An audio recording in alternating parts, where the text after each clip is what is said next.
بسم الله الرحمن الرحيم. يا أيها الناس اعبدوا ربكم الذي خلقكم والذين من قبلكم لعلكم تتقون.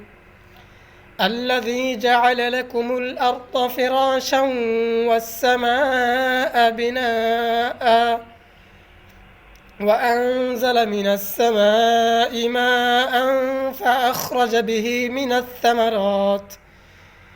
الثمرات رزقا لكم فلا تجعلوا لله أندادا وأنتم تعلمون.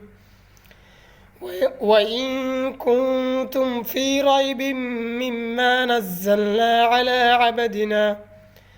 على عبدنا فأتوا بسورة من مثله ودعوا شهداءكم من دون الله إن كنتم صادقين.